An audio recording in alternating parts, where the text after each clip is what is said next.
Online at 560theanswer.com. Now, from the Signature Bank Studios. If you're looking for the latest news, insight into what it means, and the sharpest opinion, there's only one station in Chicago where you can turn, and it's this one. We're AM 560, The Answer. Hey! Welcome back to the Morning Answer with John and Amy. Amy, do you know how much money federal employees owe the IRS? Federal employees? There's a number of federal employees that owe the government money, tax money. You know how much that money is? Take a guess. $1 million. $1.5 billion in taxes, 150,000 people across the federal government. That haven't paid their taxes? That have not paid their taxes. So Senator Johnny Ernst created the Tax Dodger Act. Joining us to discuss this is John Hartley, what a great name, host of the Capitalism and Freedom in the 21st Century podcast at the Hoover Institution. He's also a senior fellow at the Foundation for Research on Equal Opportunity, and he's also an affiliate scholar at the Mercatus Institute. John, welcome to The Morning Answer. Thanks so much for having me. You know, John, when you look at reports indicating that nearly 150,000 federal employees owe over $1.5 billion in taxes, what systemic issues within the federal bureaucracy might contribute to such widespread noncompliance? Well, it's a great question. And ultimately, it's all about accountability and it's all about oversight. This Audit the IRS Act that Senator Johnny Ernst from Iowa has introduced in the U.S. Senate is legislation that would actually require the IRS, for example, to probe its workers annually and fire every agent who actually isn't paying their tax bill, which seems like a totally reasonable thing to me. It's incredible that there isn't that kind of oversight going on as it is. And this all comes, on the back of these Inspector General findings and watchdog reports that come up with these numbers that you pointed out that current and former workers, especially at a place like the IRS, where these people are actually enforcing other people to pay taxes that they aren't paying. Some of them aren't paying taxes themselves is pretty outrageous. Yeah. So I think it's an oversight and accountability problem. It's funny you mentioned the IRS. Thanks to the Treasury Inspector General for Tax Administration, TICTA, as of May 2023, TICTA reported that 3,323 IRS employees had unpaid federal income taxes. Of these, 2,044 employees were not on any installment agreement, collectively owing over $12 million in back taxes. Then there's an additional 2,484 IRS contractor employees who were found to have unpaid taxes, with 1,700 of these not on a payment plan, collectively owing more than $17 million. Now, when you look at how they come after just ordinary, regular citizens, business owners who are trying to do the right thing, the Dodger Act is much needed at this time, correct?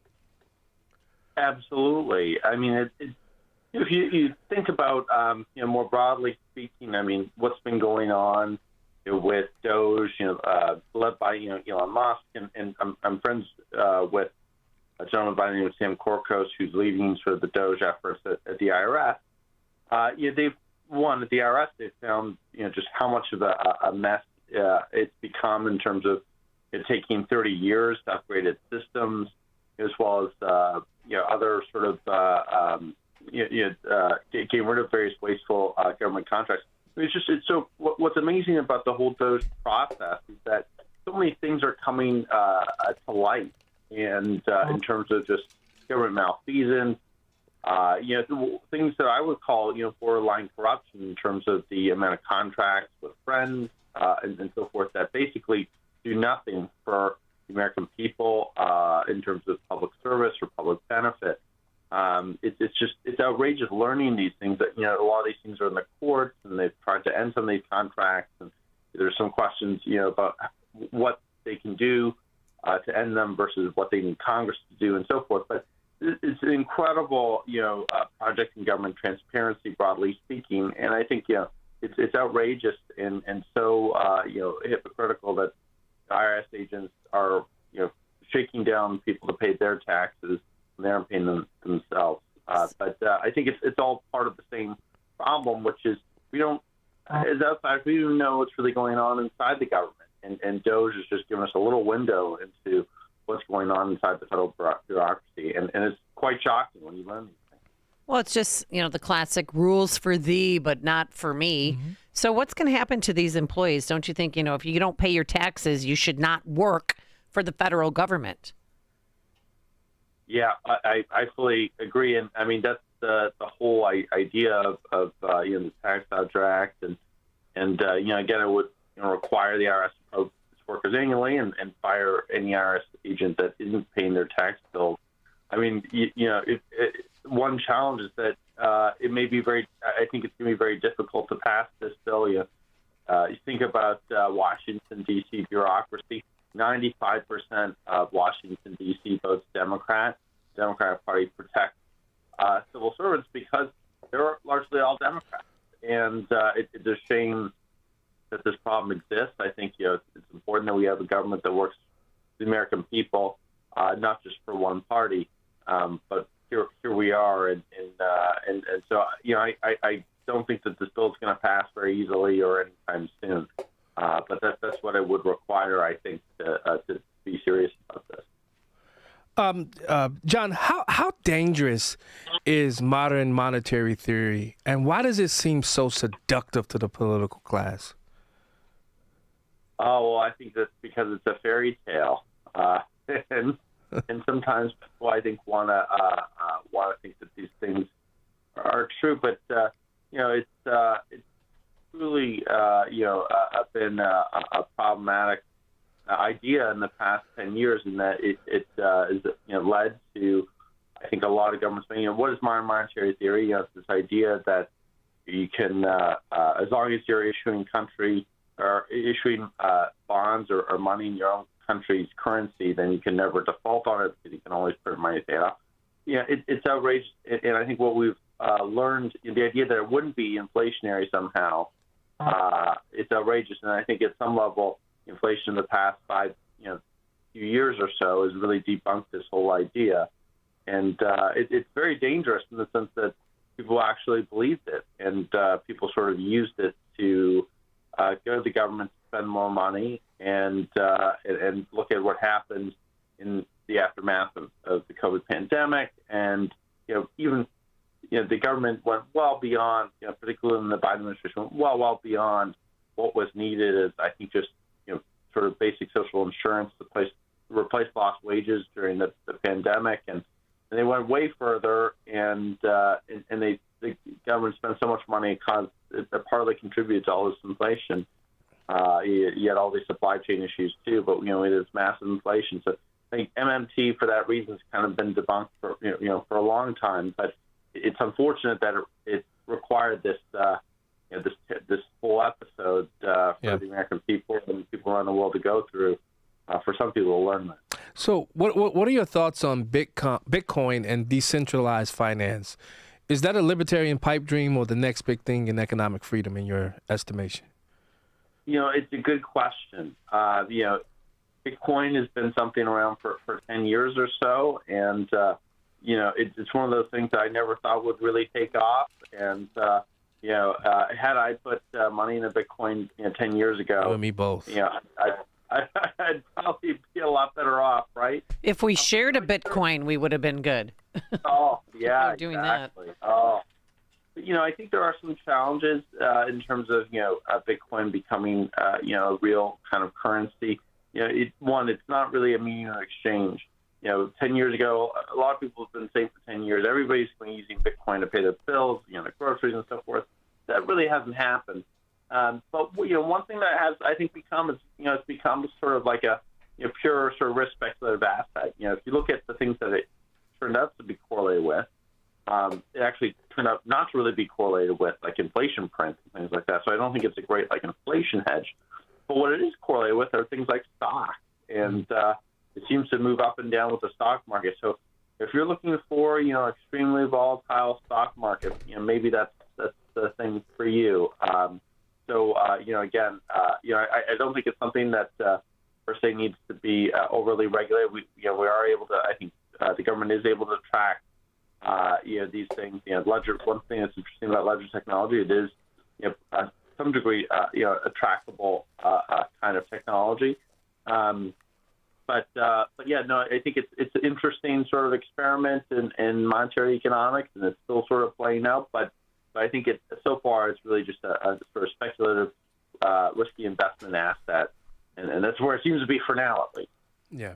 What do you take on Trump's tariffs and his, standoff with China? He announced tariff exemptions last Friday, and he's sticking with them on computers, smartphones, semiconductors, and other devices. Who's going to budge first, President Xi or President Trump? Oh, that's a great question. I wouldn't expect either of them to budge anytime soon. Certainly, where there has been a massive increase in tariffs and retaliation and so forth is between the U.S. and China. Since the Liberation Day, so-called Liberation Day announcement 2 weeks ago on April 2nd, what they did was, they put a 10% tariff on 180 countries. They were going to put a lot more on other countries, proportionate to their trade balance, and they put a 90-day pause on that starting Wednesday of last week, and that caused the market to have one of the biggest one-day rallies.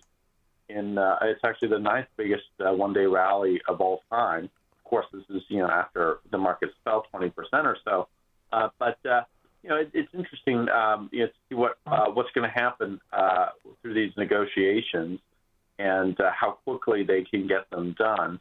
That's very important that they do so. I think to bring back the markets. Also, there's some possibility that prices could be impacted.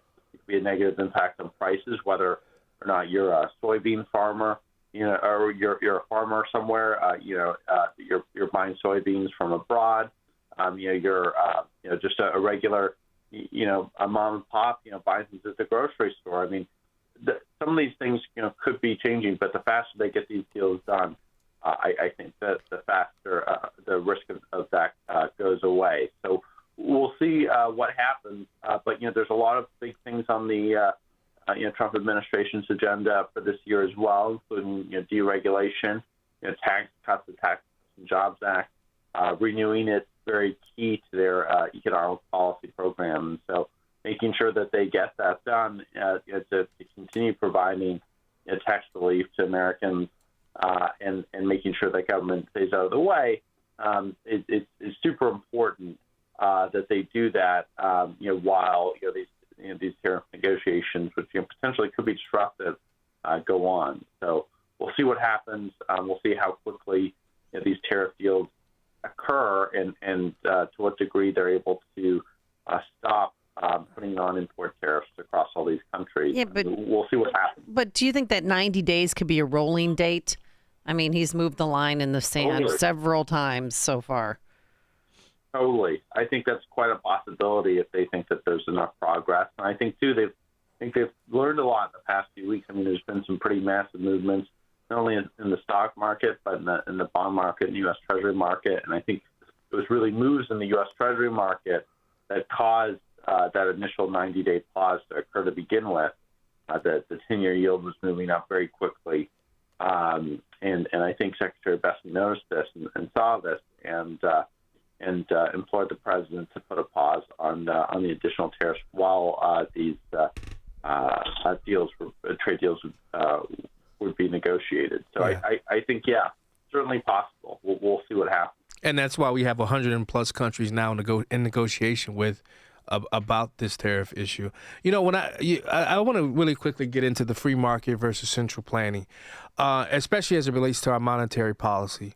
Should Congress have more control over monetary policy, or should we be pushing for a return to some kind of rules-based system like a modified gold standard or nominal GDP targeting? It's a great question. I think, the Fed is certainly not perfect as it is. I've been very critical of the Powell Fed. I think they should have raised interest rates much sooner in starting in 2021 after after the initial inflation spike. They waited too long, and they made all sorts of arguments like things were transitory and so forth. Now, I don't think that necessarily going back to a gold standard is the right idea. I think you look at history and what sort of the gold standard did was, at some level, it sort of allowed for a lot of inflation and deflation across various parts of history. And so I think, it is good to be, rules-based. And I think that's kind of maybe what the Fed has gotten away from in recent years, following, this idea, that, if there is inflation, you raise interest rates. If there's a recession or some deflation, you lower interest rates.